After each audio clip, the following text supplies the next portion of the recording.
doing a split pour. So one half is going to be this white colour, and the other half is going to be a very soft baby blue, almost mauve-ish colour. I'm spreading the paint with this palette knife. If I have to, I will blow dry the rest in place, but I would prefer not to if I can. Sometimes I think it just blows off too much, and I want more of the paint to stay on so that the actual blowout can flow more easily.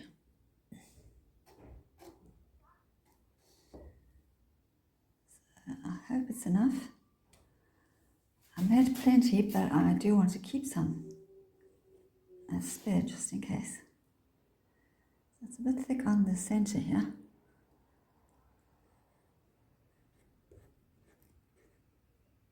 Spread it down. Yeah, looks like I'm going to have to blow this bit, I don't know.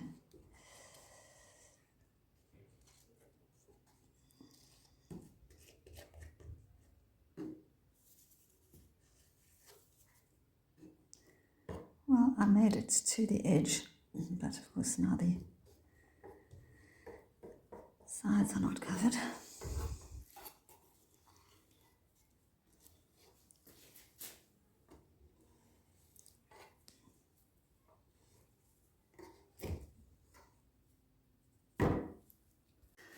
And now I'm adding this lovely light blue,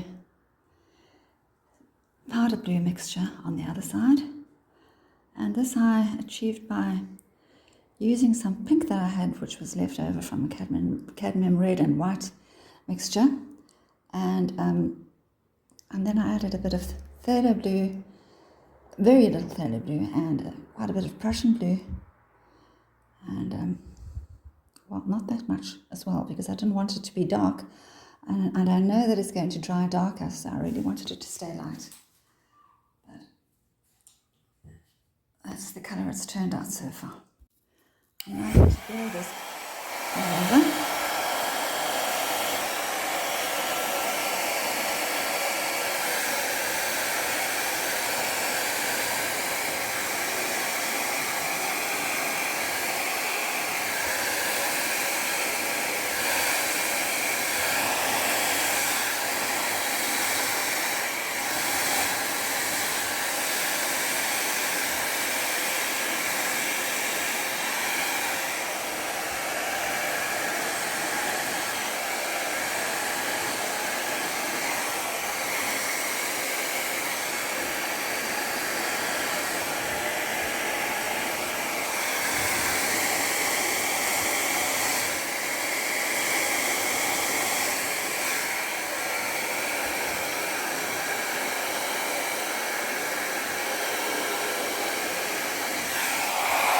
Now I'm not using a lot of colours because I want to keep it simple. So this second colour is an iridescent orange yellow, and it's really more of a copper than an orange. But I think it will have a nice effect with this ultramarine blue.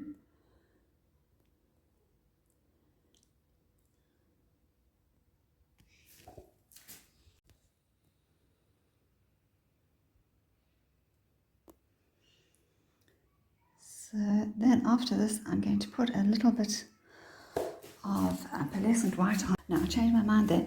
On this side, I'm going to put a little bit of the sky blue, powder blue mixture. And on the other side, I will put some of the white. So obviously I do want both colours on both sides.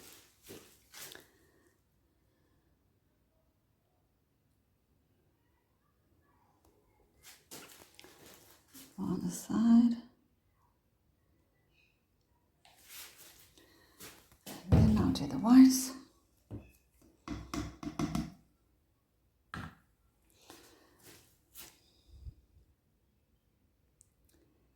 And so the order can can vary, and the colours don't have to be exactly on top of each other. I mean, they all blend and blow out beautifully in the end together. I hate it when big blobs come out like that.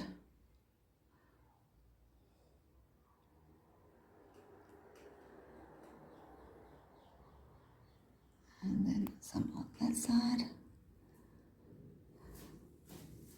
And now for the gold. I think I'll leave the pearlescent white. So this is the pearlescent gold. And I think I'll just do the whole length first. Make sure it's all covered.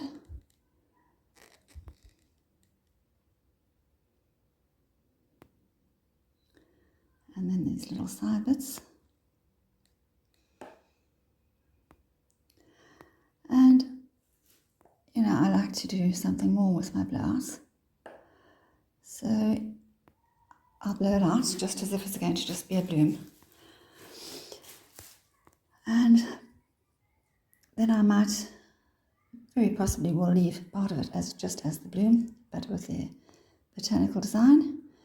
And then I might do something with these little side bits where I make them into, one or two of them into something more, just to give the painting a bit more dimension. So starting at the bottom,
I came back with a hairdryer and blew out a few more places that I didn't like.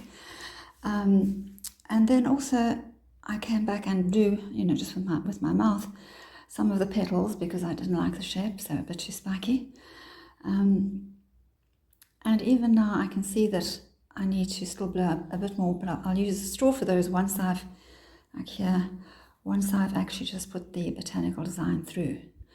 And I just need to remove some of these little spots of blue and white in between. Removing the spots of paint that I had dripped is not critical. I mean, I could have waited until it's dry and then just use the paint to paint over it.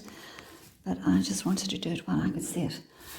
So I'll start at the top and just bring a line through there to where the center is going to be.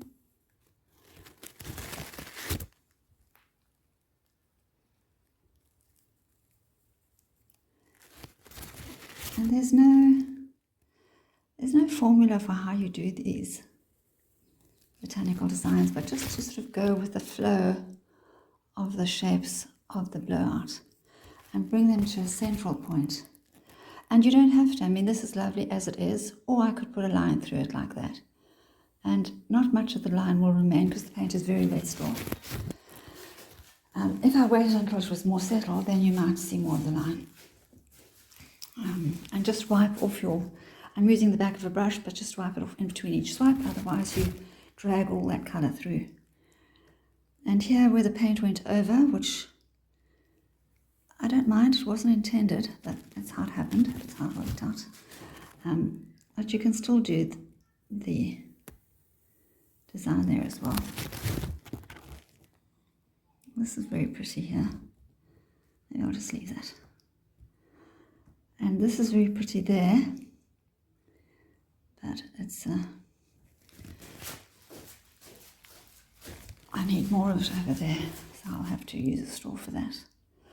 If I don't use a straw, if I just use my mouth, I end up bending over too low, and then it's possible that I get my clothes full of paint. Ruined a lot of my clothes that way.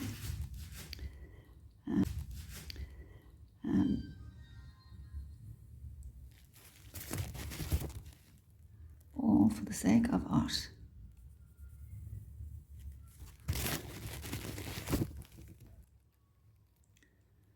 I'll go through that bit there. I don't like it.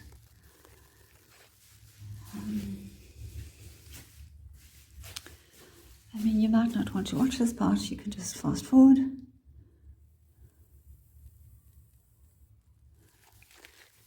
If it doesn't interest you, if you're just interested in the blooms.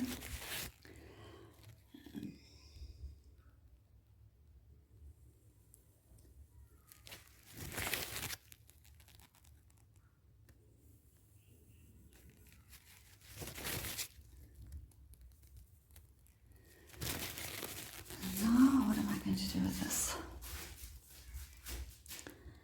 I guess I'll have to bring it like that down there.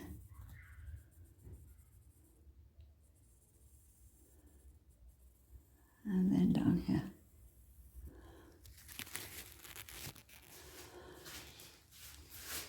So here they can definitely blow out a little bit more.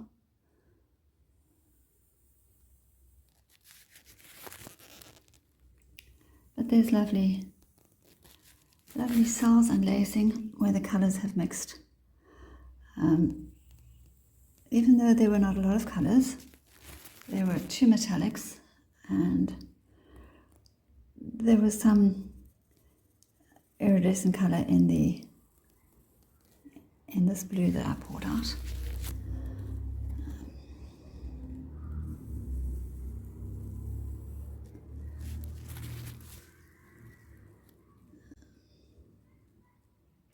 I don't want to mess those up. I'll just let that settle a bit. So I'll do the main lines that I can see make sense right now, I think, and then I'll use a straw to blow out a few more nice petals, and then I'll come back and do the final lines, because that might change a lot of things.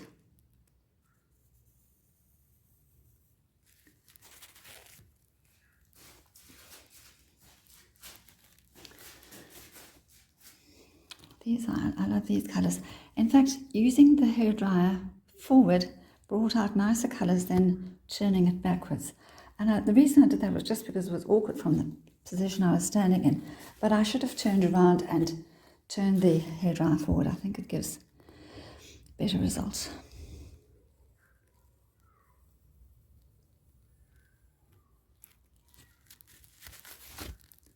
Like this gold here.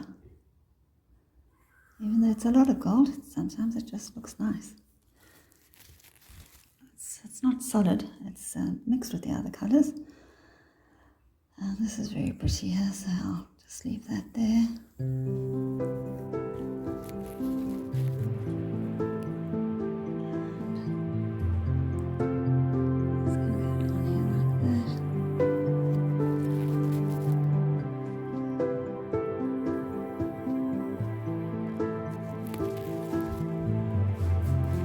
This I'll definitely blow out a bit more, it's a bit too, I don't know. It'll be pretty when I blow it, but it might not.